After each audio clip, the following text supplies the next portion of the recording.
Hi there, I'm Michelle the Painter, and this is Paint and Sip at Home.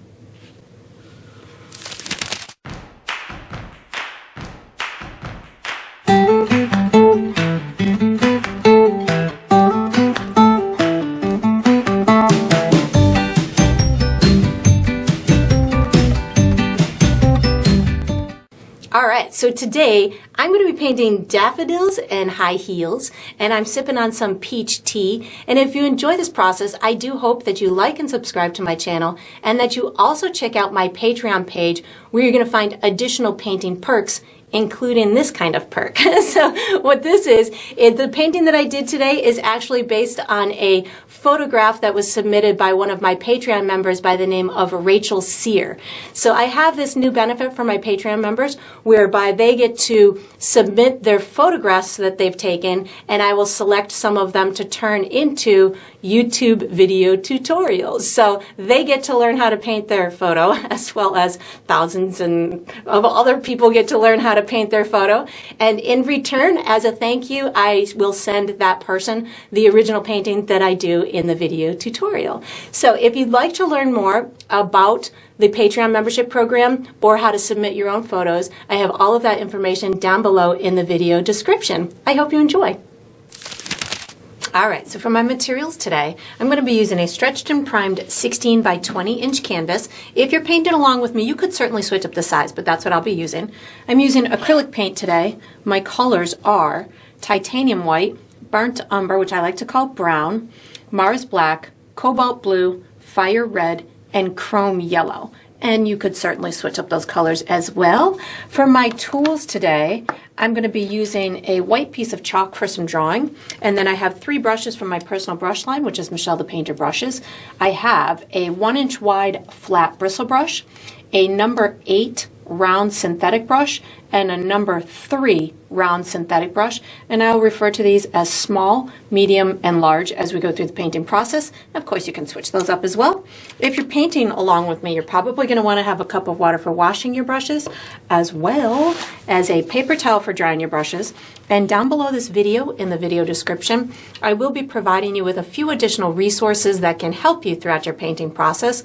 One of them is a link to my shop where you could purchase the same exact paint kit that I'm using, from the same size and type of canvas to paints and brushes and all the good stuff in between. You can also purchase individual things like the brushes from my brush line.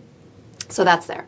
There's also a link where you can download a free image of the final painting. So you can print that and use it as visual reference as you go through the painting process.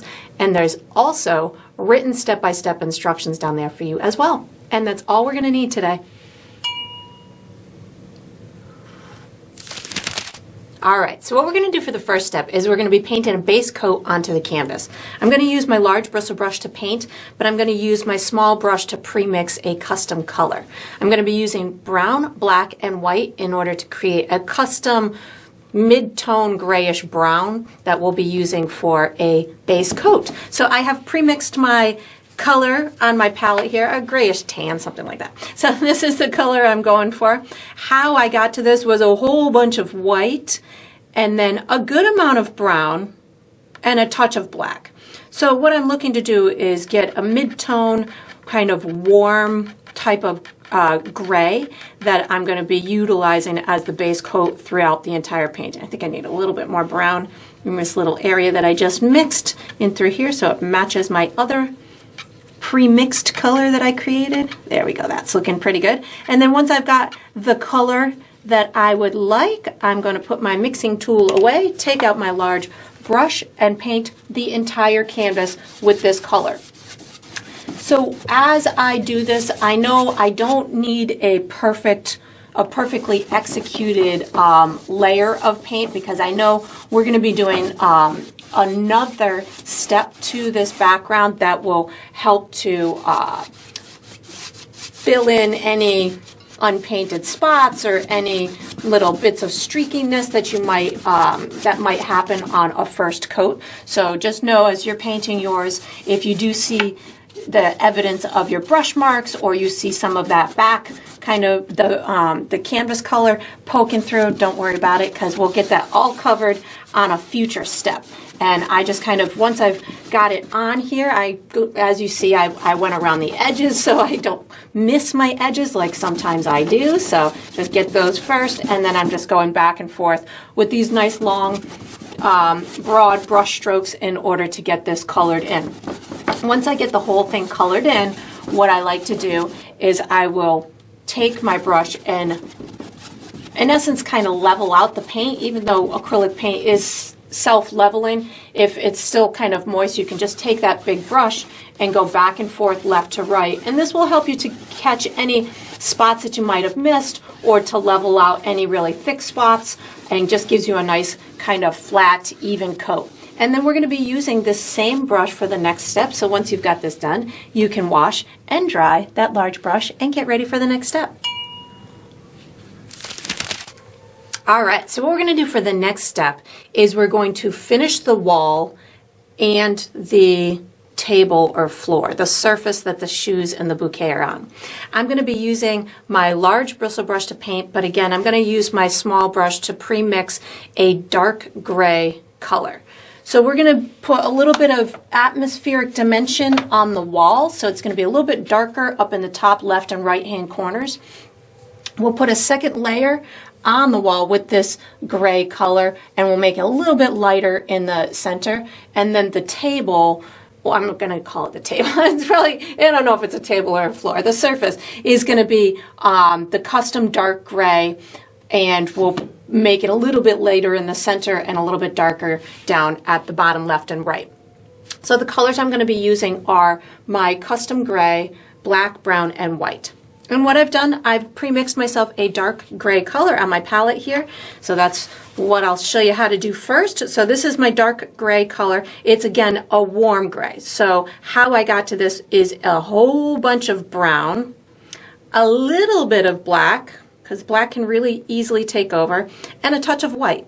So I'm going for something that is a lot darker than my background color, but it's not as dark as black. So I think that's pretty on point. Let me just add a tiny bit more black to it, because I want to be able to put black in the shadows and stuff like that underneath the shoes. So if I make the table surface black, I won't have the ability to do that. So I'm going with a nice dark gray for my dimension and for my table surface. So what I'm first going to do is give myself a couple of visual markers as to how far down I want the wall to go. So I'm going to take my large brush, I'm going to pick up a touch of that dark gray color, and I'm going to come on the left hand side and give myself a marker about a third of the way up, or if this is about halfway up or down my canvas, I'm about 1.5 inches below that. So maybe about 6.5 inches from the bottom of the canvas, somewhere in this vicinity.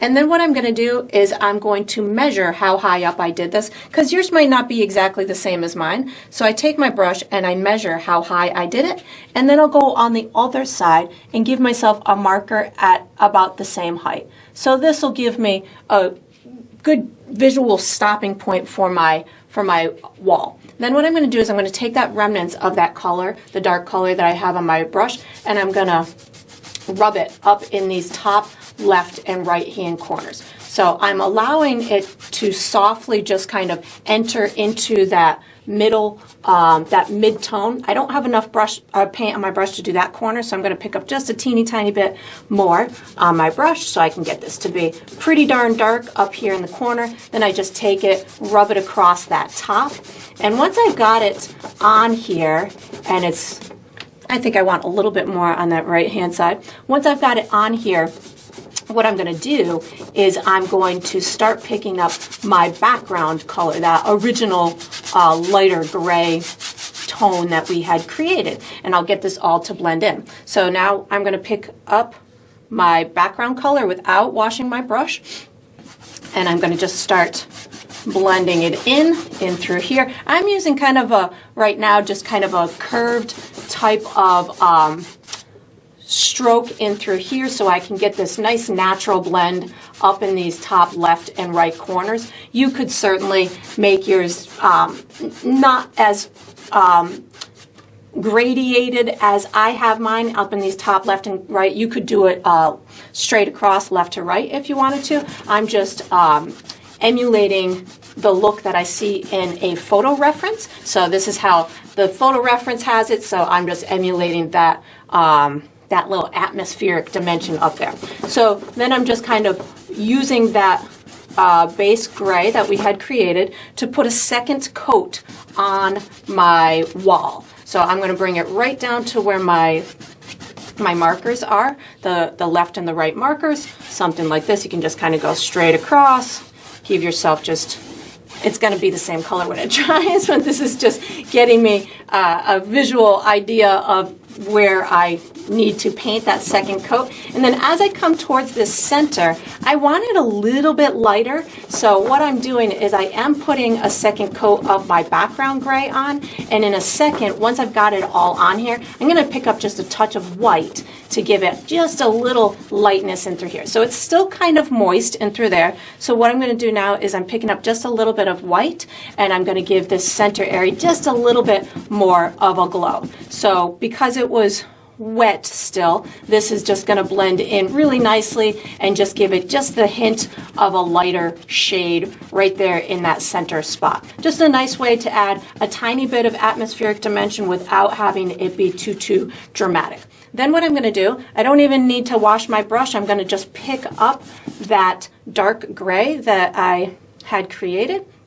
So a little bit of that dark gray, I'm going to go right across my horizon line, my wall line in through here, just kind of connecting my dots left to right. I want this back wall entry into the surface to be a little out of focus, so I'm just going to kind of softly go just back and forth using kind of a broad brush stroke to get it to blend in. This, I need to pick up some of my wall color because I went a little bit too far into that, so I just picked up a little bit of my wall color just to get that to blend a bit more, a little bit more, just to feed my painterly eye. There we go, that looks nice. And then I'm going to pick back up that custom gray color. And for what I'm going to do here is I want it a little bit darker on the left and the right. So I just picked up that custom dark gray color, and I'm pulling a little bit in on this left and the right, something like this. You can see I'm kind of reserving or leaving a little bit of that center area. I'm going to pull this all down the bottom as well. So I'm just kind of leaving myself a little bit of a light area in that center. I will add, or I'll pick up that lighter gray in a minute. But right now, just applying that dark gray, something like this. And now once I've got it pretty well blended as much as I want it to be on these sides, I'm going to use my dirty brush and pick up my light gray here in the center on my dirty brush. So that's going to allow it to just blend in nicely with those side dark colors. Pick up a little bit more so I can get this right hand side. And you might not get it in the first shot, and if not, that's all right. Just know that you can certainly let it dry, do another layer on it, and just know that we have a lot of details and other objects that are going to be on top of this. So if you don't get your blend perfect, if you don't get the same exact color as I get, it's all right. I'm picking up some more of my dark gray over here on the right side. It's not blended enough for me. Because again, you got lots of stuff that's going to go on top of this that will distract the eye from seeing these imperfections in something like the surface of the table. And then we're going to be using our drawing utensil for the next step. So once you've got this done, you can make any little adjustments that you feel are necessary. You can put this large brush away, take out a small brush, or no, take out a drawing utensil and get ready for the next step. All right, so what we're going to do for the next step is we're going to be drawing an outline for our shoes and our bouquet. I'm going to be using a piece of chalk. You could certainly use any drawing utensil that's comfortable to you. What I'm going to be doing is I'm going to be guiding you through a series of markers. We're going to connect those markers, and by the time we're done, we'll have 2 shoes and a bouquet that we get to paint in. We're not doing any fine-tuned detail. We're just going to be going for some nice, large, basic shapes that we'll be able to utilize during the painting process. So what I'm first going to do do is find myself the center of my canvas, top to bottom, left to right. So for me, that's right about here, which is maybe about 1.5 inches above my wall surface line, somewhere in through here. I give you that marker because I can direct you from there when we're making marks in the center of the canvas. So you always kind of know where that center point is. And then what I'm going to do is I'm going to come down onto my wall line, and I'm going to go over to the left about 1 inch, 1.25 inches. Somewhere in through here is going to be my first real marker for my shoes. Then what I'm going to do is I'm going to come over on this line almost halfway between here and here. So somewhere, if this is about halfway, I'm a little bit to the right of that. And then I'm going to go about 1 inch to the left of that. So again, just kind of giving you some markers to start off here that will connect in a minute. Then what I'm going to do is I'm going to go straight up from here until I'm about 4 inches away from the top of my canvas, and I'm going to go over about 1 inch. Well, I guess I could have just gone directly up from here, I think. Maybe it might be a little bit to the left of here, so maybe 1 inch, 1.5 inches, somewhere in that vicinity. It's hard to tell from over here on the side. Somewhere, yeah, it looks like it's a little bit to the left of that, if my eyes are right from over here. So now what I'm going to do, I'm going to make a couple more markers, and then we'll go ahead and connect those markers. So I'm going to come directly below here, about maybe 2 inches below that, give myself one more marker, and then straight down from here until I'm about 1/2 inch away from the bottom of my canvas, somewhere in through there. I'm going to go to the left of this, a little bit to the right of here. So go a little bit to the right of that and shoot yourself straight down, somewhere in through here. And then I'm going to go over to the right about, I would say, maybe about 3.5 inches, and I'm up a little bit higher than here. So up maybe about 1.5 inches from the bottom of the canvas. So something like that. So we have a bunch of markers now, and I'm just going to start connecting them and telling you what they are as we connect them. So I'm going to take, this is going to be the inside of the shoe, and this is going to be the outside of the shoe. So I'm going to take from here and connect it here with a very slight arcing line. So just very, very slight, something like that will connect that. I'm going to curve this just a little bit up in through here and drop it down to this marker right in through here. So it is definitely a little bit to the left of it, and just drop it right down into that marker in through there. I'm now going to connect here to here. This is going to be the bottom of the where the person's heel goes into it, not the tall high heel of the shoe, but where the foot heel goes. So I'm going to take it from here, bring it out just a little bit, drop it down. I'm going to bubble it out just a little bit in through here, and then drop it down to that marker like that. Now I'm going to connect here to here with a kind of a arcing type of a line like this. We're making the entryway of the foot, and then I'm going to connect here to here with a similar kind of curve, but this one's going to go out to the right a little bit more. So I'm going to take this like this, and right about in through here, I'm going to just kind of make it a quick turn and come up like that. I'm now going to connect here to here. I'm going to curve this just a little bit at this corner, come up, and curve it in like that. And now I'm going to take and connect here to here to here to here. So I'm going to take from here, and I'm just going to kind of ride this down like this. A nice continual line. And then from here, I'm going to shoot this out just, well, I'm going to kind of go up in a almost a vertical line and then curve it over. So here we go. I'm going up. Right about here, I'm going to start curving it over. So I've created the exterior of the shoe and the interior of the shoe. I'm going to put the heel on first, the high heel on before I put the next one on. So I'm going to start right about maybe halfway between here and here, coming out of the back of the shoe, something like that. And it's going to end up way down in through here. So maybe about 1.5 inches above, inch and a half above there. And then it's going to enter back in through here. So I can just take from here, connect, and from here, connect like that. Now we're going to make another shoe that's at a little slightly different of an angle. We're not going to see as much of the inside of it, but it's still going to be the same height. So you want to make sure that both shoes are going to be kind of the same height. So what I can do is go directly to the right of here until I'm about, I would say a little bit to the left of the center of my canvas. If this is the center of my canvas, I'm a little bit to the left of that, is where the top corresponding part of that shoe is.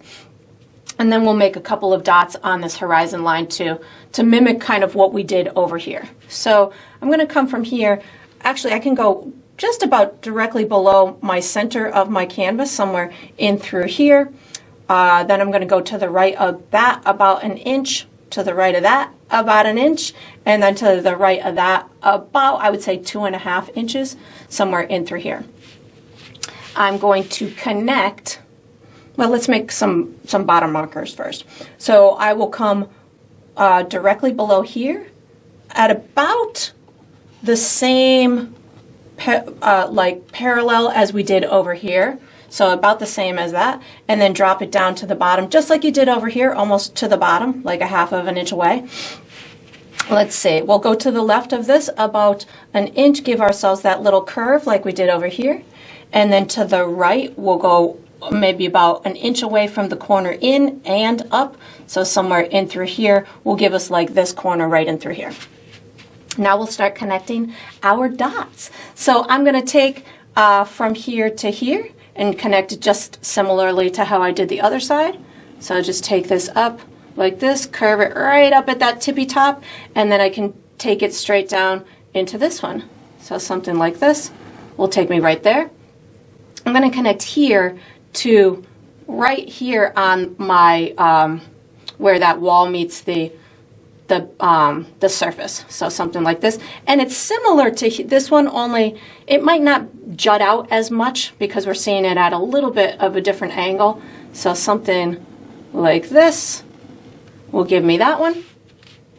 I'm going to take here and connect it to, I'm going to give you another marker right in through here. This right here I'm going to make is going to be we're going to see the underside of the shoe a little bit. So I'm going to take it from here, kind of scoot it up almost to my center of my canvas. I'm a little bit below that, and then scoot it right back down into here.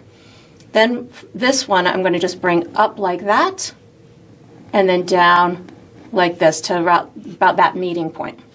I'm going to take here and connect it to here. I'm going to touch the tip of the other toe as I go by. So I'm going to go like this. I'm going to touch the tip of this toe and bring it down in like that. I can take from here to here, just kind of connect these in a slightly curved line like that. And then I'm going to, just so I kind of know where I'm going here, I'm going to go up from here, maybe about 1.5 inches and over. So I'm like 1/2 inch away from the edge of my canvas. So I'm going to go from here up. I'm going to curve this up in through here. I'm going to curve it back down right now and hit this curve, hit that mark, curve it, and go back up into here. And now I can make another mark right in through here and take this and meet it to there. Now I'm going to put my bouquet on. So it's a big, I think it's a daffodil type of bouquet that all the daffodils are nice and clumped together in this beautiful handheld bouquet. So I'm going to just make a big bumpy circular type of shape. I'm going to start somewhere in through here, and I'm going to have it end up somewhere in through here. I'm just going to make a whole bunch of little bumpy marks like this. You can certainly make yours any kind of flower you wanted. You could do roses or tulips or daffodils, as I'm doing, whatever you'd like to represent. Lilies, whatever works for you. So that's going to be the tip of it. There is, on the photo that I'm emulating, a little piece of the bouquet because it's like laying down on the ground or on the surface. So there's a little piece of this bottom part kind of just scooted out somewhere in through there, and just a little tiny mark of it down in between here. So there's probably like a couple of the flowers like over on the edge. So I'm staying true to the photo, so that's something that's in there. Then the handle of the bouquet is going to come in through here. It's behind the shoes. There's a little tiny sliver of it in through there, and then you got to come over onto this other side, just kind of go diagonal, diagonal, diagonal till you right about here, bringing this out right to almost the edge of the canvas. And then same thing over here, just kind of eyeball where it's coming and then just connect it somewhere over in through here, and then just give yourself a rippled kind of a little edge in through there. And that's all we're going to be doing for our outline. You can certainly make any little fiddling adjustments that you want. We'll be using our medium brush for the next step, so you can just get that out and get ready. All right, so what we're going to do for the next step is we're going to paint the base coats for our shoes and our flower bouquet. I'm going to use my medium brush to paint, but again, I'm going to use my small brush to premix a couple of custom colors. So I'll be doing a custom color for my flowers and my shoes and the insides of the shoes. The colors I'm going to be using are blue, green, black, red, white, and my light gray from behind. So I'm going to premix my colors first, and then we'll start painting. So this color right here is what I'm going to refer to as light orange. This is going to be the base coat for our flowers. How I got to this was quite a bit of yellow, a little bit of red, which is going to make an orangey type of a color, and then a little bit more red than that, and then I wanted to make sure that I had some good opacity in it, so I add just a touch of white paint to it. So this, oops, I just dropped it. This is going to make it like a nice light, almost pastel-y type of orange, because what's going to happen when I put this on top of that gray background is it's going to take on a different hue. So I want this to be a little bit more orangey when I put this base coat on, just to help counteract what's going to happen and also to help build some great dimension in those flowers. The next color I'm going to make is my green for the artificial stems on this flower bouquet. So this is the color I have right here. How I got to this is yellow and blue. So it took us back to first grade kind of color mixing class. Yellow and blue makes green. So I just created this beautiful, almost like an emerald green type of a color that we're going to be using as the base coat for the artificial stem for the flower bouquet. The next color that I'm going to make is my base color for my shoes. So this I'm going to be starting, this is my base color right in through here. This is my cobalt blue plus a teeny tiny touch of black. Just add the black a teeny tiny touch at a time. I just wanted this base coat to be a little bit darker than my cobalt blue in order for me to build those really bright shiny spots on the shoes. So I wanted to have a little bit darker base that will support those and make those bright highlights look even brighter. So again, just add the black a teeny tiny bit at a time. And then the last color that I'm going to make is a custom color for the inside of the shoes, kind of like a skin tone leather type of a color. So this is the color I've got right here that I'm going to be using as the base coat. How I got to this was I used my light gray and I added red and white. So I add pink to it. So a little bit of red and a little bit of white is going to add a pinkish tone to that gray, which is a great base for this leathery inside of the shoes.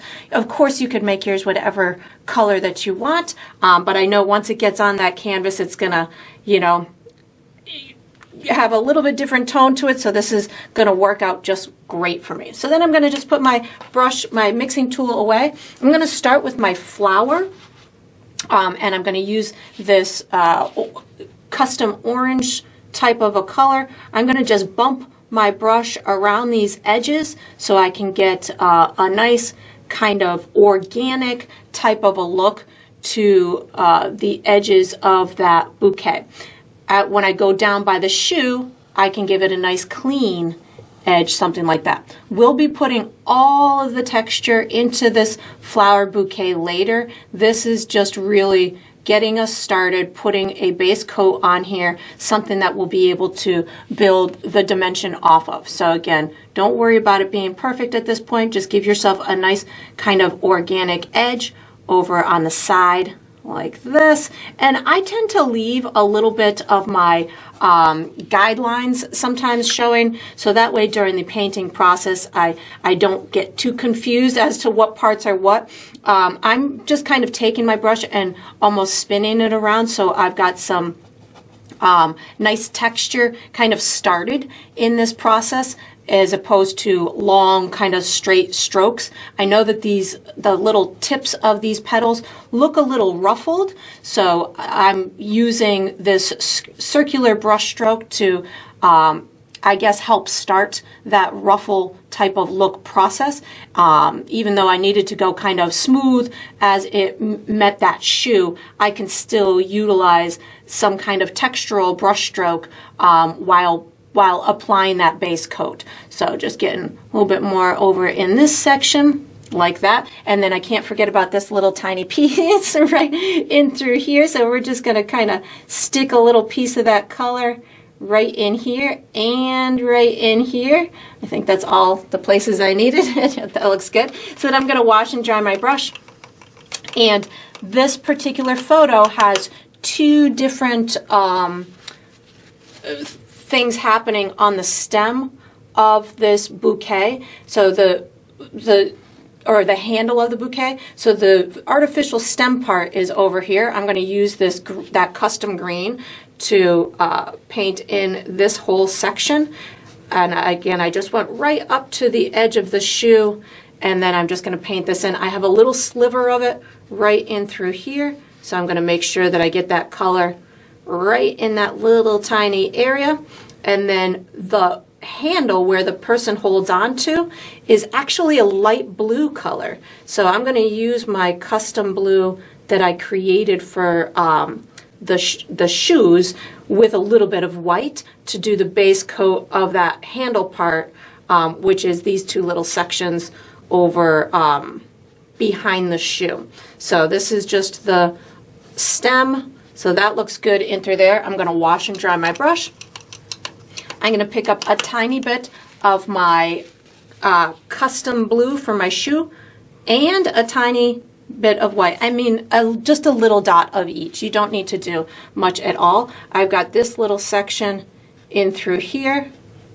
And again, I just had a little tiny dot on my brush. This is just the first coat. So don't worry about, being totally within the lines. I'm just looking to get my thoughts on here, get myself a nice little base coat, and then later we'll be able to come back and fine tune all these little details. So that looks pretty good. I think I want just a little bit more white up at this top, so it's a little bit lighter at the top. There we go, that looks good. And then I'm going to wash and dry my brush, and I'm going to paint the inside part of the shoes. So wash and dry my brush. This is where I'm going to pick up that custom pink leather type of a color, and I'm going to paint the entire inside of the shoes with this custom color. So just going right up to my chalk mark. And again, it's okay if during this process you bump into your chalk marks, especially on these first couple of passes, because we've got highlights and shadows, and we're going to put the seams inside the shoes, and we're going to put a little colored edge to the shoe. So like over on this side we'll have the blue depicted later on that edge of the shoe. So just know that these first steps where we're just kind of laying down these base colors, it's to help us through the painting process, and it's also to make our painting process easier and in an expedited way. If you can learn how to build your paintings in a way that you're not overworking it, you're not redoing areas 452 times because you did it in a weird order that makes it difficult to make corrections or difficult to work around. If you can have your process as to what order you paint things in, you'll find that you can be more relaxed when it comes to this particular stage of the painting. I'm not laboring over my edges. I'm not laboring over my layers being perfectly blended unless I have to. You know, if I know I'm not going to be touching that area again, then yeah, I'd put in the effort. But right now, I know I'm going to be coming back, adding additional layers on here, so why overwork it? So now I'm going to wash and dry my brush. I think actually, I actually want to put this same color down in the heels, but I'm noticing I missed a line right here that would mimic that one. So I'm going to pick back up my chalk for a second here, and I'm just going to take this line and just kind of do this with it. So that's going to separate the shoe part from the heel. And I'm picking back up my custom leathery kind of color and doing the heel portion in through here with this color. I knew that it looked like there was something missing in through there, and I have figured it out. So that's that, and I'm going to bring this right down here. This is a good time to maybe leave a little tiny space between that heel and the opposing shoe right in through here, so that way you don't lose the information as to where that little separation was. And then this one I'm going to do the whole thing with this color. I'm going to do this spot black on the other shoe, and later we'll have a little black line on this one, but right now for ease of getting the base coat on, I'm just going to paint this whole section with this color in through here, and then we'll get the side of the heel to show up later. Black is a great color to paint on top of other colors. It covers so easily, so anywhere I know I need a little black line, I can just put that as a detail later. So that looks good. I'm gonna wash and dry my brush now. Just get that a little bit cleaner. Wash and dry my brush now, and the last sections are going to be done with my, or actually let me do my black little heel there first. Wash and dry my brush. I'm going to pick up some black paint, and I don't know if I even said I was going to be using black paint, but I am. And I'm going to paint this little section in here. And again, no fancy brush stroke, just kind of giving myself a base coat. I knew that this section was going to be bigger than, there's a little tiny slice of the side of the heel showing on the other shoe. We can get that later with a smaller brush. So that's looking pretty good. Now I'm going to wash and dry my brush, and I'm going to paint the rest of the shoes with this dark or kind of medium blue kind of color. So it's going to be pretty much a similar color here. It's going to lighten up as you go through the lighter gray background, which is all right, because later, again, we've got much to do with all of our highlights and shadows and things of that nature. So if you do discover that, so you're going to see mine right here as I go through this section, that blue is going to be darker down at the bottom as it's on top of the dark gray, and then it's going to get lighter as it's on top of the light gray. So don't be alarmed when and if that happens to you. We will take care of it later. This is just, again, that base coat. And of course, you could have shoes any color that you want. I'm, again, just mimicking a photograph. You could have your shoes black, you could have them purple, you could have them red, whatever color you like. I did like this color combination. I thought that the blue shoes and the yellow flowers just spoke to me.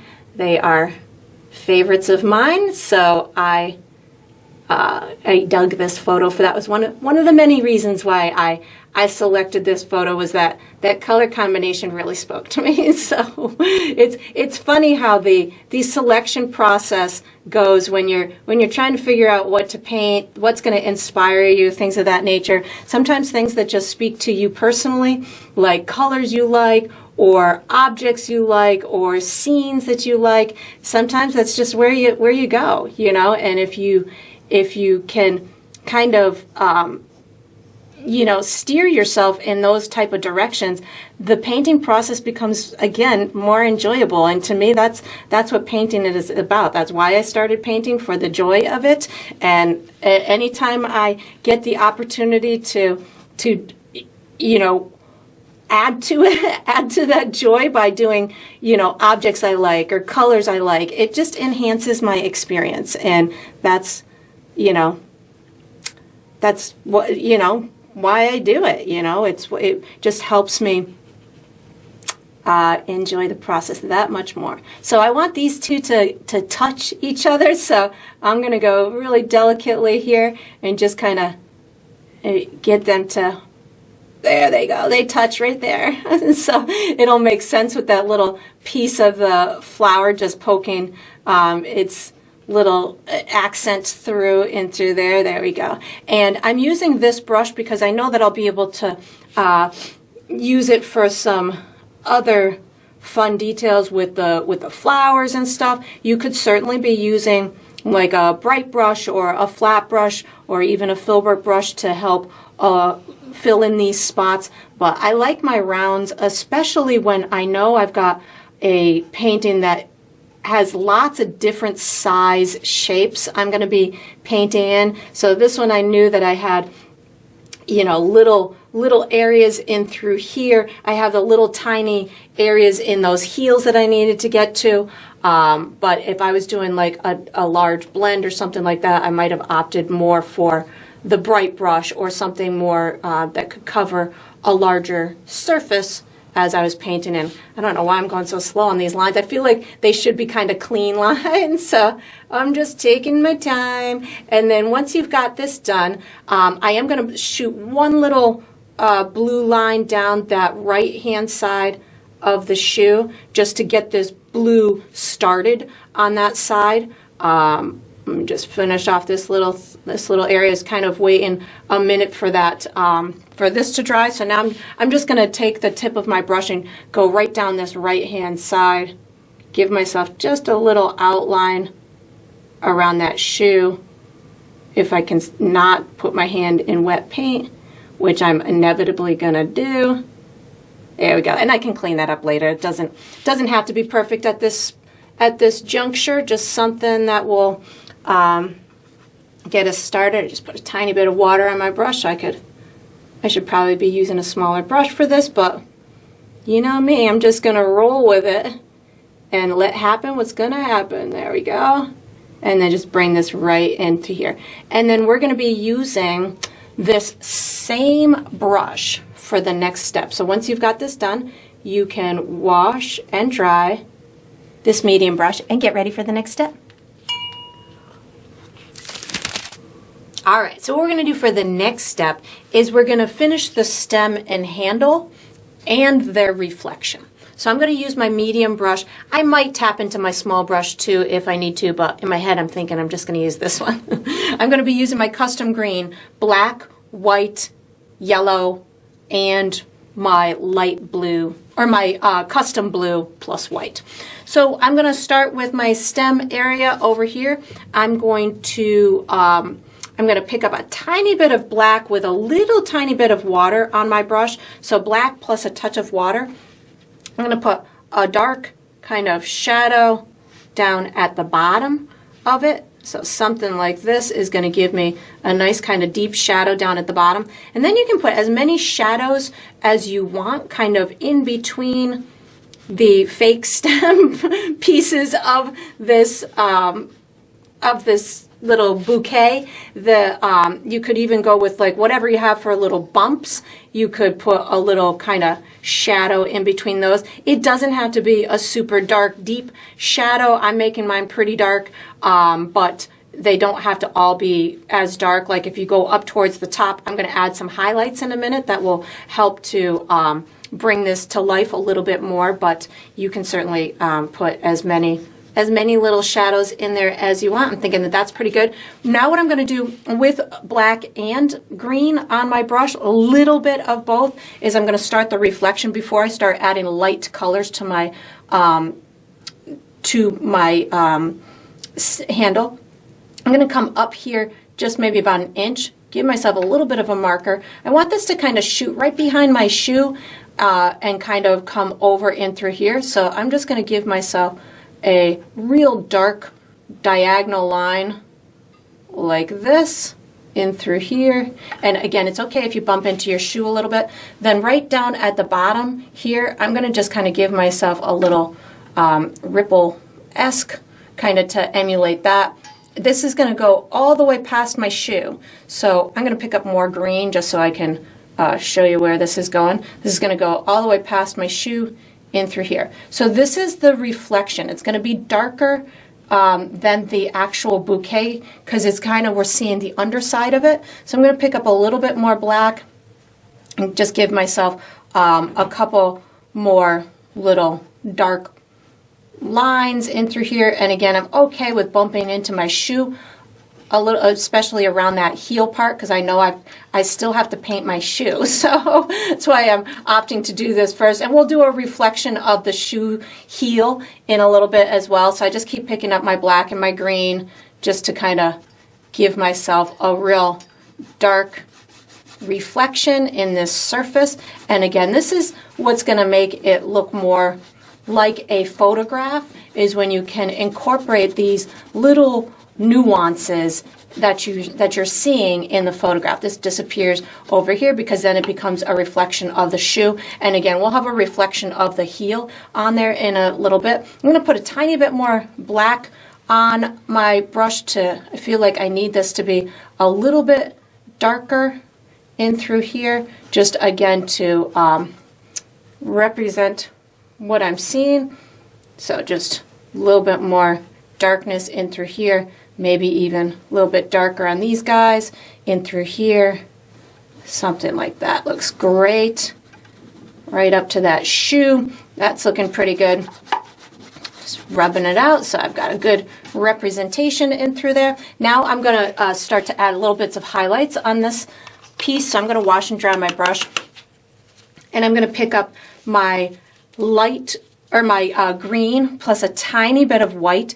And again, when I say tiny bit, I mean just a teeny tiny touch of white on the end of your brush with that green. And this is going to allow you to get these beautiful highlights throughout this area. You can always add more highlight as you go through the process. You can always add a bit more white, bit more green, wherever your visual preference is up to you. I'm again kind of emulating what I'm seeing in a photograph, but if you feel that you want yours to be darker or greener or more yellow, feel free to incorporate those tones into it. If you feel that you went too light, you can always bring back some of the green as well. So I have a little bit of white on my brush. I just picked up more of the green. So as I came down into this area, maybe it's a little bit darker. Not really concerned about these guys in through here. And then I'm going to pick up a tiny bit of yellow and white to get just these little extra kind of bright tips in through here. Just a little tiny bit of extra. Obviously it looks artificial because that's what the florist gave this person with this bouquet, but you can certainly, if you wanted these to be representative of real stems, you could certainly do that. I just picked up a touch more white on my dirty brush just to give just a little extra pop in this area in through here, and then I would let it dry and fiddle with it. I do want to hit the handle part with another pass here, just getting this as blended as I want. I think that looks pretty good. So I'm going to wash and dry my brush and hit this little guy over here. I just need to add a little extra shadow at the bottom and a little extra highlight at the top. So I'm going to pick up a teeny tiny bit of black paint with a little bit of water on my brush. So teeny tiny bit of black with a little bit of water. This is going to give me just a little tiny shadow at the bottom of this. And then I'm going to pick up, I just wiped my brush off because I hardly had anything on it. I'm going to pick up my custom blue plus white and get a second coat on here, bringing it right to that shoe and just blending it down. And then I'll pick up a little bit more white paint to get this top part to be nice and bright, and then carry it over to this little tiny piece right in through here.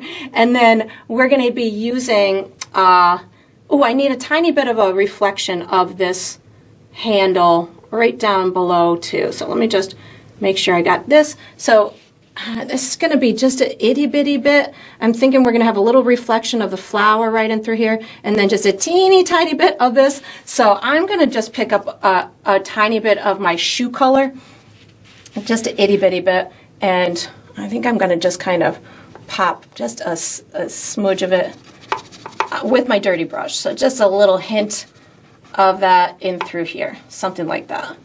It works for me. And then we're going to be using this same brush for the next step. So once you've got this done, you can wash and dry this medium brush and get ready for the next step.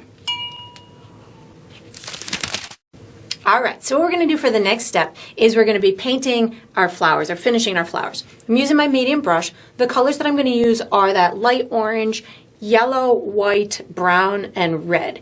And if I go into any other colors, I'll let you know. So I'm going to be representing the tops of daffodil flowers, but this bouquet is kind of all clumped together. So we're really just seeing the top, like bell part of the flower, just kind of in its circular type of a shape with a deep center. So I'm going to try and emulate that, and how I'm going to start it is by just giving myself kind of a loose outline of the rim of sorts of each of the flowers. So I'm going to take my medium brush, I'm going to pick up a little bit of yellow and white, just a little bit on the tip of my brush. This is going to give me just kind of an idea of where I want them to be. So I think I'm going to have one kind of up in through here. So again, just kind of taking, might have had a little brown on my brush somehow. Don't know where the brown came from, but let's put some yellow and white over here.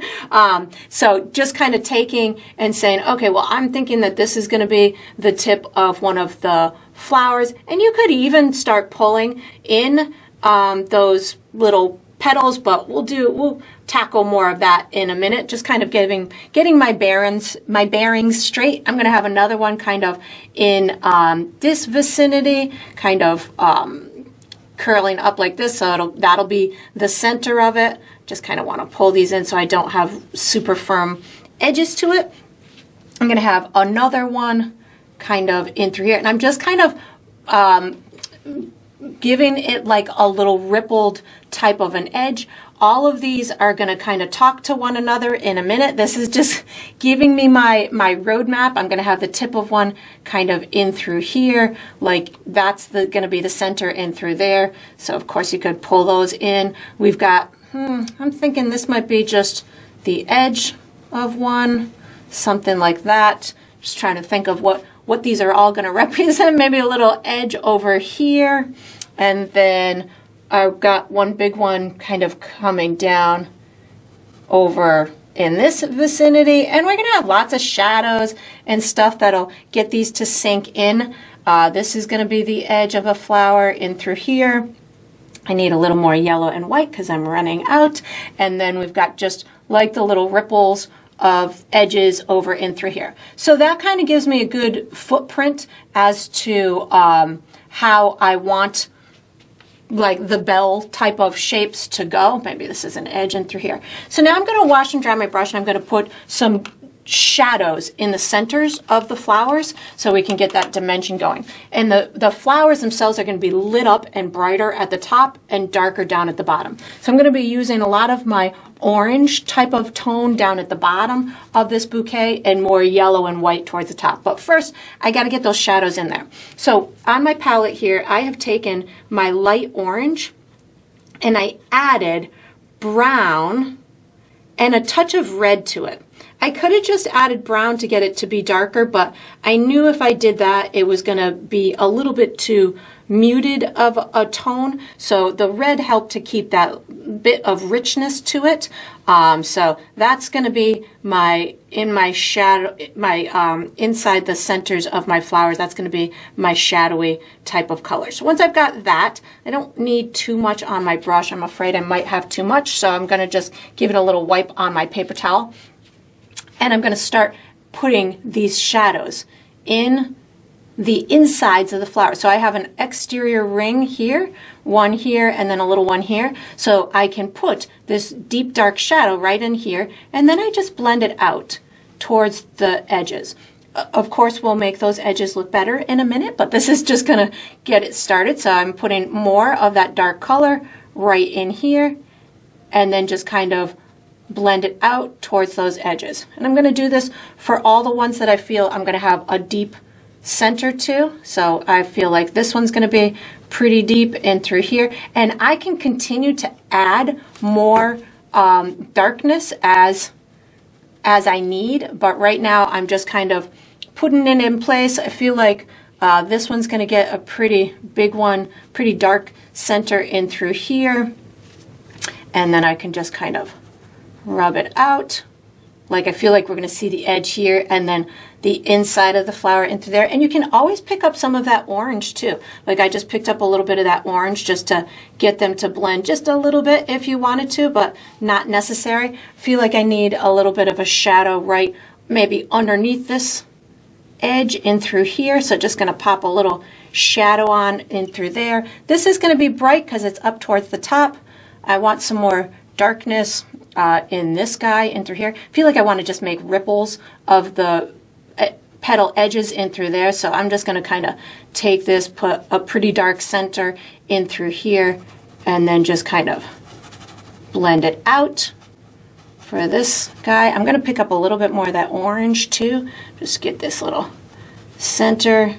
There we go. That looks pretty. I'm going to put some more of this darkness back in these back little areas in through here. And again, I'm following that original little outline that I did for those flowers, and this is giving me a great way to know where I want these shadows to go. So you can, when you're constructing flowers, it's, you know, if you're making imaginary flowers, great. You know, you can really create the process that you want for imaginary flowers. But if I'm picking up my custom shadow color plus my orange right now. If you're going for the representation of identifiable real flowers that people understand and are familiar with, you can kind of take their characteristics and build yourself a way to build that flower in a believable way. So this was the best way that I thought of, which was just kind of going around those little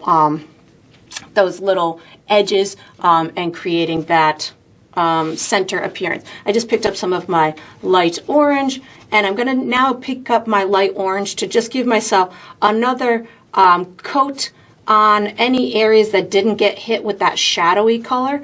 So this way I've got some good dimension happening, and then I'm going to start highlighting those little tips that I feel need the yellow and white to get them to be representational of the daffodil flowers. So again, just taking those characteristics of a particular flower and getting them to be imparted into your design is going to give the appearance of that specific flower. I'm going to pick up a little bit of my light orange just to hit this with another coat. And now I'm going to start building my brightness. So I'm going to wash and dry my brush, and I'm going to start building it with yellow and white. So this is going to be varying brightnesses. I'll probably use some of my light orange as well, but I definitely want some real lightness up at the top. So I think I'm actually going to make myself a light yellow color so I don't have to keep worrying about that. So just yellow and white is going to make myself a nice light yellow color. And I can, I'm going to use this light yellow color, but I may end up going straight white in some areas or straight yellow in other areas. So this will just, I guess, be my medium tone for my yellow. So just light yellow is where I'm going. I definitely want there to be some brightness up in through here. And I'm just going to kind of pull where I want those bright pops to be, and I'm going to just kind of pull them down into the center of the flower. If I feel that there's little edges to the petals over here, I'll just kind of ripple them and get them to look whatever I feel is, nice and representational. If you feel like you put too much yellow, you can always come back with some of that orange. So you can pick up a little bit of that orange. This one is really in the light, so that's why this one's looking much brighter than the rest, but you can certainly dictate how bright you want yours to be. So that's looking nice to me. So I'm gonna go on with that light yellow color, just give myself a little edge in through here. And the trick is just not go too bright, too quick, too fast. So that way you can build your way to the light, which allows you to add these beautiful areas of dimension to it, which is why I started with the light orange. I'm now picking up more of that light orange just to, because I feel that I don't want this one to go all the way yellow. So I'm just kind of using a combination of my light yellow and my orange right now to kind of develop the edges of these flowers and showing the viewer where they kind of pull in and down into the center of that flower. And just know flowers can overlap one another. So as you're doing this, if you're finding that one area looks like it should be kind of intermingled with another, then, or overlapping, then make it happen. I just picked up a little bit more of that light orange to get that center to kind of blend a little bit more. And I just kind of keep tweaking. There we go. That looks good. And let's see, I'm going to pick up some of that light orange. And I don't wash my brush very often. You'll notice that too. As I go through my process, I tend to use a dirty brush a lot because it's part of the way that I paint. I like to have my colors intermingling with one another. So as I go through my process, I don't wash my brush a lot.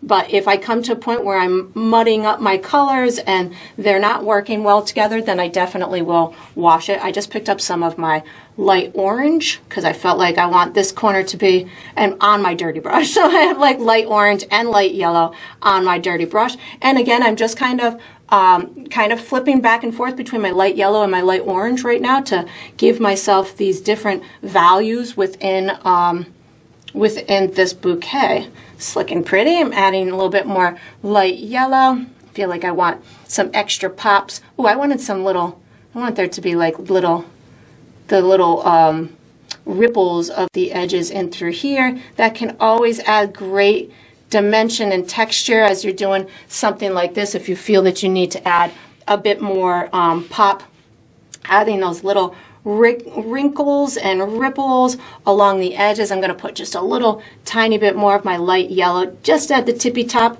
of this one, just so it can take on that yellow appearance, but not as bright as some of the others. And you can see it right now. I'm kind of fiddling. I know that I could go all in with some light yellow and stuff, but I feel like I just want to be mindful to not make this go too fluorescent-y yellow, especially down in through here. So now I'm picking up more of my orange and just kind of making sure it does what I want it to do. I just picked up some of my brown because I feel like this needs to be a little bit darker down in through here. My custom brown, my shadow brown, not my burnt umber brown, but my shadow brown. And then once I've got this pretty well kind of in what to me is a acceptable place, which is coming up pretty close here, pretty soon we'll be there. I definitely want to just make sure that I have a second coat on and everything. So as I'm going through here, I'm saying, ooh, well, this area looks like it's only its first coat. So just make sure I have a second coat. I watch for my chalk marks, make sure those are all kind of dissolved. And if I feel that I want any more dimension anywhere, I certainly will put it. Like I just picked up a tiny bit of my brown. I feel like just the center of this needs just a hint more. And you can also pick up more yellow and white. So again, as you're going through this, if you feel you want little pops of super bright, areas to the petals every now and again, then just keep building that yellow and white. I do tend to build my colors slowly, so that way I've got lots and lots of dimension in them. But if you feel that you need that build to be faster, you can certainly put a layer of white paint underneath.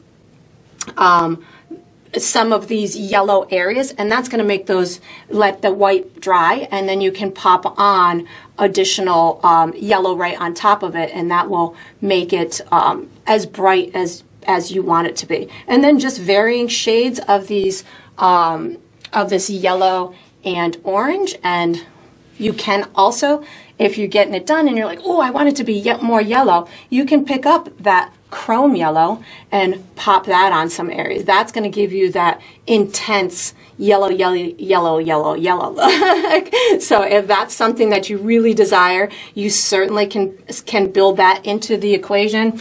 And then I'm just going to kind of keep fiddling with it. I feel like I want a little bit more darkness in through here. If you want it more orange, pick up a little bit, put a little bit more red inside your light orange, and you can certainly change the tone a little bit if you want it to be a little bit more on the orangey or peachy side. You can certainly do that as well. Just make sure that you've got a good coat everywhere that you want to. And then we're going to be using, use this same brush for the next step. So fiddle with it as much as you want. I'm probably going to fiddle with mine for another couple of minutes, just getting these little ripply edges on. And then you can wash and dry this brush and get ready for the next step. All right, so what we're going to do for the next step is we're going to finish the insides of the shoes. I'm using my medium brush. The colors that I'm going to use are that custom leathery pink color.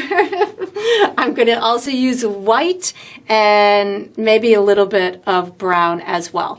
And some of my custom blue as well. So what I'm going to do is I'm going to put kind of a shadow up inside where the back of the heel goes up and through here. We're going to create the part that the foot sits on, so the base of the shoe, and then we're just going to create some little bits of highlights and shadows so we can make it look like it has some dimension to it.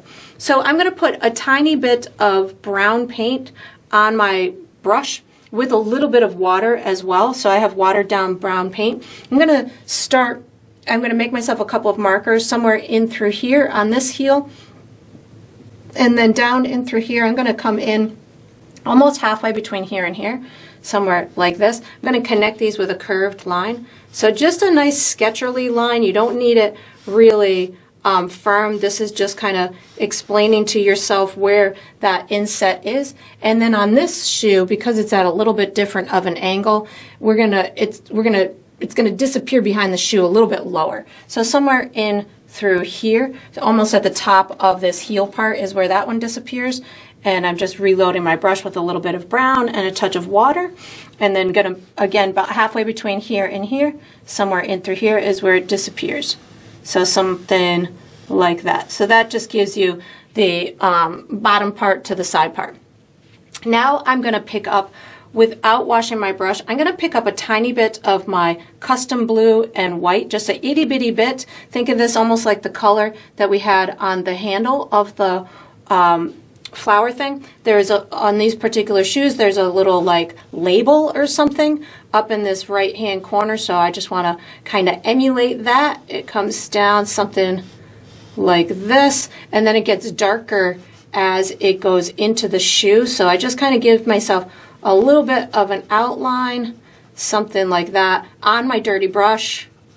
And now I'm going to pick up some brown, and I'm just going to get it to kind of disappear inside that shoe. So something like this will give me the representation of that label of sorts. I'll probably make it a little bit more defined in a minute, but I want to go do the same thing to the other side. So my custom blue plus a tiny bit of white paint, and just going to bring this a little bit in through here like this, bring it down almost to, we'll say a little bit before, we got to get it kind of similar, somewhere in through here. And again, just the hint of it, nothing major, and then pick up a little bit of brown. This is going to go pretty dark in behind here. I'm going to probably make it even darker in a bit, but right now just kind of getting it on here so I understand what the pieces of the puzzle are and where I want them to be placed. And then, of course, I think, again, I'm going to get this one to go, both of them to go a little bit darker in a minute, but just getting that on. So now what I'm going to do while these are kind of setting and before I finish up that shadow inside there, I'm going to do the insets of the shoe. So I just want it to be on both of them a little bit lighter in through here, as opposed to here. And then as it's coming down the shoe, like this whole bridge can be a little bit lighter and then maybe a little bit darker as it goes in. So I'm gonna wash and dry my brush by getting a clean paper towel because I seem to have lost mine. So I'm gonna take my custom color plus white, so that pinkish kind of color plus white on my brush, and put this light area in through here. So this is going to give me just a little bit lighter tone right in through there, and just pick up a little bit more white just to kind of get a little bit lighter like that. And then as I come down, I'm just going to pick up my custom pinkish tone, something like this, and just get it to fade down into the shoe. So I just keep picking up my original color. So I just wanted it a little bit lighter right up and through here to show that it kind of popped out a little bit, and then it goes a little bit darker as it goes into the shoe. So something like this. And then I'll do the same, I'll make it blend as it's going up into the back of the foot right in through here. I'm going to put again a shadow back in through there in a minute, but just wanted to get this light area on here to emulate the curve in the shoe. So something like that works for me. Just putting my head back, making sure it's blending the way that I want. That's good. I'm going to do the same thing on the other side. So just a little bit of white in through here. Get it to go a little bit lighter. And you don't have to do much to get these visual effects to happen as you're going through your process. You might find that one way is easier to do than the other way. I'm just going for it to be a little bit lighter right in through here, and that's going to tell the story. I am going to put some highlight on the edge of the exterior edge as well, so that's going to add some extra bit of dimension to it, but this tells the contour of the inside of the shoe. So once I've got that, now I'm going to approach the edge in a similar way. I think I'm actually going to, instead of that light pink color, I'm going to go for some brown and white. So now I'm going to call this tan. So this will add just a little bit different hue as this color is kind of coming out closer to the viewer. So this is just tan, brown and white. And I think I need more. So hold on, let me just make a little bit more here because I know I'm going to want one of these to be a little bit lighter than the other. So I've got this in through here is going to be pretty darn light. So this is a tan color, brown and white, something like that. And I'm putting it really bright down at this bottom. I'm actually picking up more white. And again, I'm going with what I'm seeing in my photograph. So there's more lightness in certain areas, probably based on whatever the light source is. So just bringing this really light down towards the bottom. And I'm being mindful of where the side of the shoe meets the bottom of the shoe. So that's gonna, that little bit of a guideline that I put with that brown helps me out a lot. So something like this will help me, gets me in the direction of, whoops, I just painted the side of my canvas. This top area, I'll get that to blend out in a minute, but just put a little bit of water on my brush to get this to fade up. I'm going to get this to be darker up top in a minute. I'm going to do the same exercise over on the other side, so I'm going to pick up that tan, go right up in through here, like that, and I'm going to make this one go a little bit lighter right in through here, so pick up a touch of white, get it to go just a little bit whiter or lighter right up in through there, and then just get it to fade into that shoe. So I'm just picking up a little bit more of that tan. And again, this is why I'm working on the inside first, because I keep bumping into the exterior part of the shoe, and that's why I do it in this order.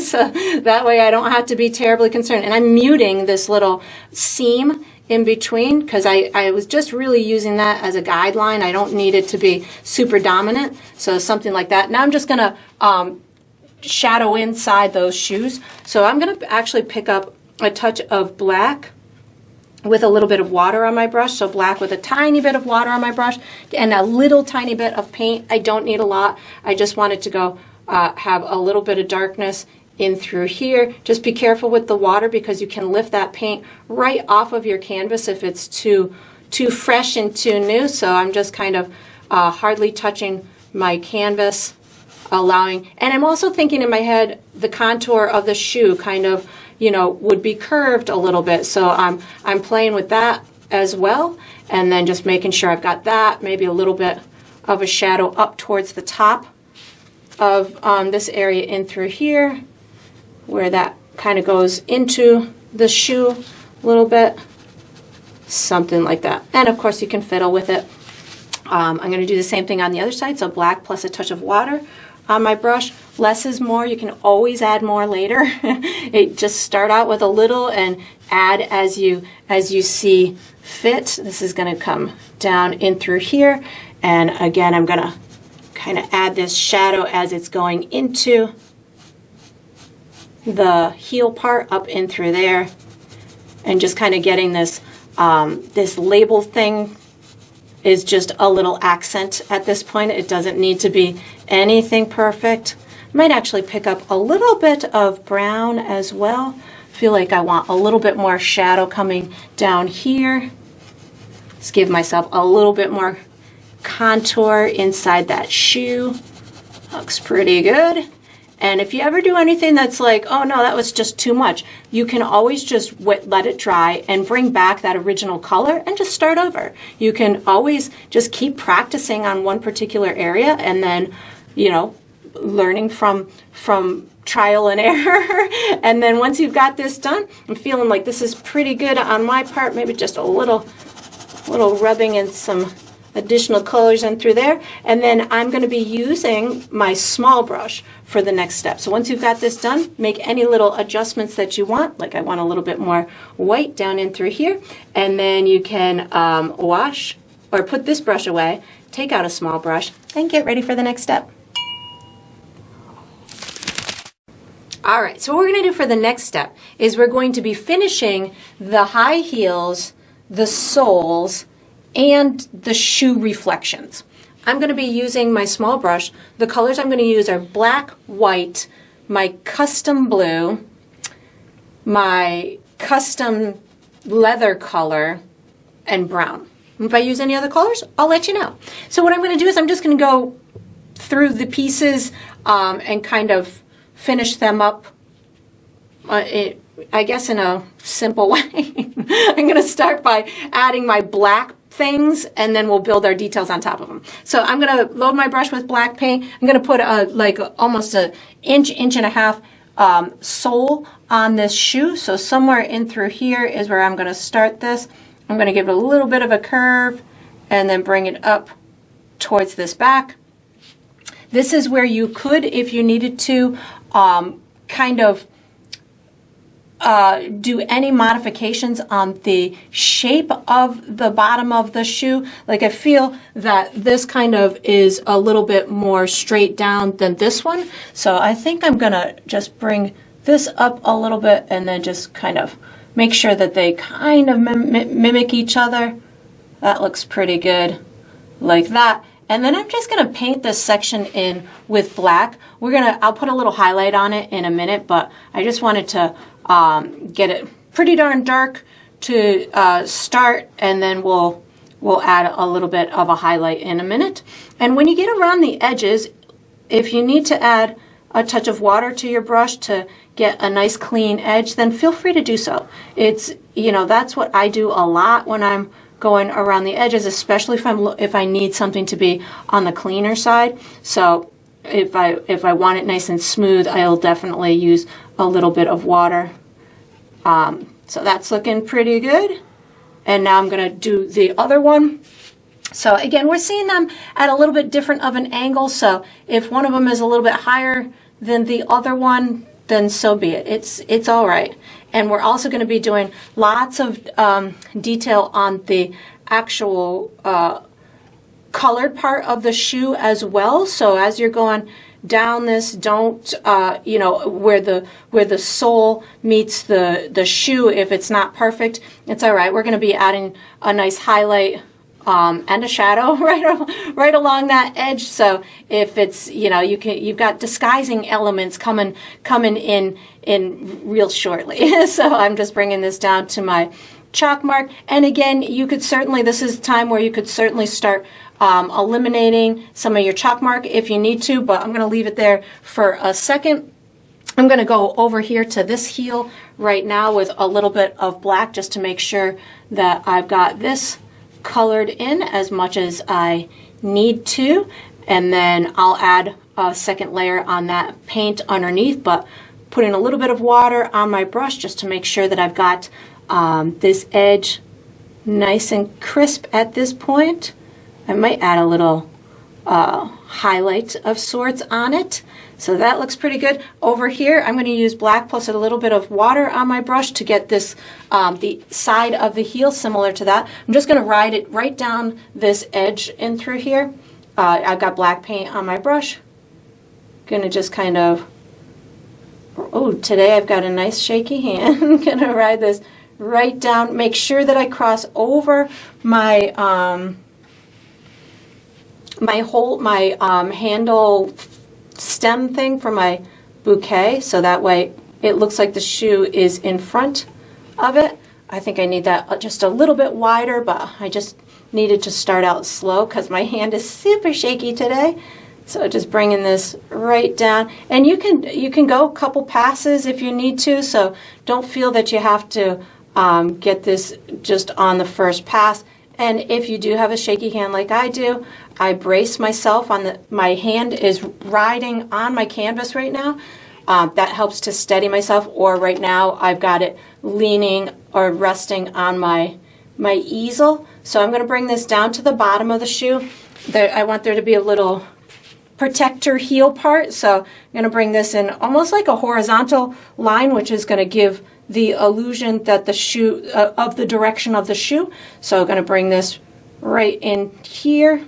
And if you can do totally black, I have watered down black, which is fine for now. So that's good. I'm now going to do the undersides of those shoes. So I'm going to use, I'm going to wash and dry my brush. I'm going to pick up, I want this one to look really shadowed. So I'm actually going to pick up some of my dark gray color and use that as my shadow maker. So I didn't say I was going to use dark gray, but I am. I'm using my dark gray as my shadow maker. And then I'm just going to bring this right in through there, and then I'm going to blend it down. So something like this, blend it right down in behind there, and then just get it to blend in with that, that pinky tone. So if you needed to blend more, just pick up some of that custom leather color that we picked up. I'm picking up a touch of brown as well. Just give myself ample opportunity to get this to be a nice believable color. I do need to clean up right where it's hitting the overlapping the bouquet handle, so I just put a little bit of water on my brush to make sure that I closed that gap. So that looks pretty good, just making sure it's as smooth as I want it to be. I'm digging that, making sure that the gap between my black and that is good. I just picked up a touch of black. There we go. Now she's working the way I want her to. And then I'm going to do a similar exercise on this one, but I don't need this one to be as dark. Oops, I just put my finger in it when it was wet. I don't need the one on the left to be as dark as the one on the right. So I'm just going to pick up some of my leather color plus a touch of brown and get this to go just a little bit darker up in through here as it meets that shoe, and then just kind of blend it down like this, and then just make sure that my edges are as clean as I want them to be. So just picking up a little bit of water on my brush to make sure that I've got that edge as clean as I want it. You could even, I'm picking up a touch of white with my custom colored, give a little tiny highlight at the bottom here. Not necessary, but again, just that added extra little bit of dimension. And then I'm gonna work on these two pieces, and then we'll put some reflections. So I'm washing and drying my brush. Just looking to make sure those are dry. They are. I'm gonna put a highlight right at the top and at the bottom, and little highlights on the sides, and then we'll put a big highlight in the front as well. So I'm going to pick up my custom blue, shoe blue with a tiny bit of white on my brush, just a little bit, and a little bit of water too. I like to be able to control what I'm doing. I'm going to put this I'm going to leave a little black line in between my highlight and the blue shoe itself. So this is going to create an immediate separation between the sole of the shoe and the blue part of the shoe. So again, my custom blue plus a teeny tiny touch of white. You don't need to go, hog wild on this. I'm going to put a shadow underneath the shoe too, so don't worry if, like right now, my bottom line is not perfect. I'm okay with that because I know what's coming next. I just picked up a little bit more white to get that to go as bright as I want. That looks pretty good. I'm going to put the same thing on the other shoe. So custom blue plus white. Going to do this in through here, right away, just a smudge away from the edge like that, and do the same thing in through here.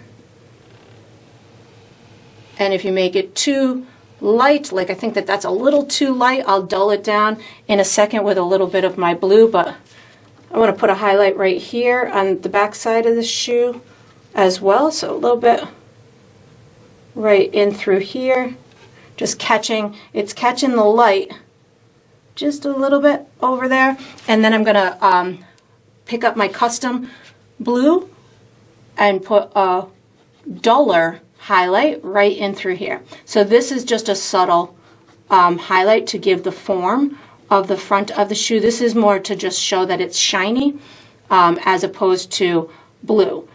You could certainly use like gray if you wanted to, but I'm thinking that works just fine for me. I picked up a little bit more of my shoe color, so this is the custom blue, and I'm putting this right in this area to give myself a shine on that. That was a little bit too much. I'm picking up a touch more black just to kind of dull that down a little bit. So if you do too much, just pick up black to counteract it. And then I'm going to put my reflections on. So this gives me that shine in the front. Now my reflections, I'm going to just do the black of the shoe first because that's going to be the easiest. So I'm just picking up a little bit of black on my brush. I'm going to go inside here just a little bit and kind of give myself kind of a curve like that, and then I'm going to come in here maybe about a little bit to the right of here, so maybe somewhere down right about here would work, and then just kind of give yourself a diagonal line. This is going to show that the tip of the shoe is up off the ground, so that's what that illusion is going to create. And then I'm just going to paint this in black because I don't need to do anything more than that. It's a shiny surface with the limited amount of the reflection that we're seeing. It's probably just seeing that little section of the shoe anyways, so I'm just going to hit it with black. You could certainly, if you felt that you had more area underneath that needed to reflect more parts of this shoe, you could certainly tackle shades of the shoe itself, but I'm just going to go with black for now. And then on this one right here, I'm going to take this, I would say somewhere in through probably the same kind of area somewhere. Oh, I'll go right next to my highlight that I did for, or my reflection that I did for that, so somewhere in through here. And after I step away from it, if I feel like I need to modify it a little bit, I certainly will. And then over here, and then I'm just going to color this in with black, similarly to the other side. And then I just need to do the reflection of this high heel over here, and then this step will be done. So just bringing this right down in through here. And of course, this is the time where if you do have some chalk still evident, you can certainly use this opportunity to get rid of it, or if you don't feel like it's safe to get rid of it, you could just, with your paintbrush, you could just wait for it to dry a second, wait for your paint to dry, and then just hit those chalk marks with a little bit of water, and that'll take care of them. I'm going to use this black paint that's on my brush to, I need another layer right here because that was not black enough for me, so I just hit that with another black layer. I'm going to go just away from it, give myself a stripe that will represent that side. So just going to kind of bring this almost directly down, maybe just a tiny bit of an angle like that. I'm going to wash and dry my brush. I'm going to do the same color combination that I did over here, which is going to be my gray, my dark gray, and I'm going to use a little bit of that pink leather color, or I'm calling it pink. It's not pink.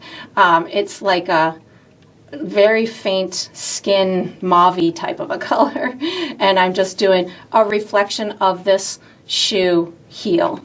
Something like this, bringing it right to where I feel it would be reflecting the black part, just making sure I'm covering up my other reflection, because that would make sense. I feel like I need a little bit of brown or something on it too, so it sets itself apart. So I just put a little bit of brown, maybe a touch of black with a little bit of water on my brush.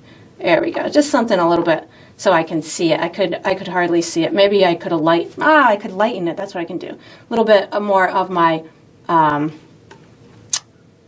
my pinky leathery color. There we go. That looks good. And I'm going to do one last thing with my wash and dry my brush. I'm going to put my shoe color back on. I want to give this little black part a little highlight like that, as well as the edge of that black part. So just a little bit of my shoe color. I'm just bringing this right down this little edge and right in through here, and then I'll do the same thing over here on this, just a little bit of my shoe color and just bringing it down like this. And that's all I'm going to do. I'm going to use this same brush for the next step. So once you've got this done, you can wash and dry this small brush and get ready for the next step. All right, so what we're going to do for the next step is we're going to paint our second layer onto the leather part of the shoes, the blue part of the shoes. I'm going to be using my small brush. I say the second layer because we're going to be doing like dark areas. There's so many shiny reflections and stuff on these shoes. I wanted to kind of break it up from dark stuff to light stuff, so it makes it a little bit easier to digest and be able to put in a methodical kind of, or kind of like a method type of a way. So I'm going to be using my small brush. I'm going to use black. I will also be using my shoe color, and I might also use a little white as well if I need to smooth out any of my little edges where I want those dark areas to kind of maybe have a little reflection or something. But I'm thinking at the moment I'm just going to be using black and my shoe color, but if I use white, I'll let you know. I'm going to start with a little bit of black, and most of the time when I'm using black, I'm going to have a touch of water on my brush, so that way I can have some nice fluidity to it. I'm going to be doing, just so you have an idea of where we're going with all these dark things, I'm going to be putting dark areas on the left side of the shoe and contour it or fade it into the blue. So that's going to show that there's a curve to it. I'm also going to put little shadows up in these top areas to put, again, to make it look like one area is inside and one area is outside. I'm going to put some dark areas over on the tip of this shoe, which is actually going to be the reflection of that shoe. I might put some dark areas to show like the edges of the seams. So the edge of each one of these shoes on the outside has a little seam that is conveyed in the photo. So those are the type of areas that I'm going to be putting darkness. So I'm going to start with just black paint on my brush, and I'm going to go right down this left-hand side all the way down. So I'm going to start it up in through here and just ride this all the way down. Again, I have water on my brush as well, so this is going to allow my paint to stay open for a minute longer and allow me to blend it in a bit when I want to. So if that's, I think I actually need a little bit more black so we can see it. Using a little bit of moisture within your paint allows it to stay open a bit longer and allows you to blend it more. So I just am picking up my shoe blue, and I'm going to get this to blend in with that. So you could, there's many different blending methods. There's, you know, different amounts of paint that you can use or amount of water that you can use depending on what type of paint you're using, what the body of your paint is, or what transparency you want to have in your paint. So the amount of water to paint ratio will definitely differ depending on what you're doing. So I just put a little bit more black on my brush. I'm going to have some little dark areas coming up this toe area. I'm wiping my brush off on my paper towel so I don't have too much on there, and I'm just going to kind of bring this up in kind of a shadowy type of way to give you the information that the front of this shoe kind of dips down like that. I'm going to pick up a little bit more watered down black, give you this area on the front of the toe, which is the reflection of this other shoe. So I'm going to bring this up like this, and it's going to come, I would say, somewhere in this vicinity. So a little odd shape, and that's a fun thing about reflections is they can take on these really strange shapes, and you're like, where is that coming from? Why is that such an odd shape? And then you're like, oh, it's the reflection of the shoe next to it, or it's the reflection of the flower bouquet, and it's taken on the contour of the shoe, and they're just really fun. I love reflections because they can skew things and make them look so long or different colors, or all kinds of fun stuff. So they're really fun to paint. So, and they make things look realistic too. I'm picking up a little bit more black with a touch of water on my brush to get this little area up in through here. Just convey this little tiny area. I need a little bit more paint on my brush. Sometimes I'm a little bit too cautious with the amount of paint, so something like that. I'll do that over here as well. And then I'm going to do actually, let me put a little seam on over here before I skip to the other shoe. Just a little bit of black plus water. Just kind of give myself a real faint kind of seam down in through there, maybe a little bit in through here. I don't think I really need any other dark areas. I think I've got them covered on this side. So again, I'm going to do the same thing on this other shoe. I'm going to start with my black up in through here, ride it right down the edge of that shoe. I need more water, I can tell immediately, because it's just one solid color for me, and I want a little bit of transparency to tell me that I do have some water in there, or some liquid. There we go. And I'm cleaning up my edge as I go, getting that to touch that shoe. Now I'm picking up my shoe blue, get this to blend in a little bit up in through here. I think I want my black area down below to be a bit larger than I have it conveyed as, so I'm picking up a little bit more black paint. I think I want this to come in even more. I need less water, more black on my brush right now. So something like this. And again, we're seeing these two shoes from different angles. So where I'm putting this darker area, maybe this is the shadow from this shoe.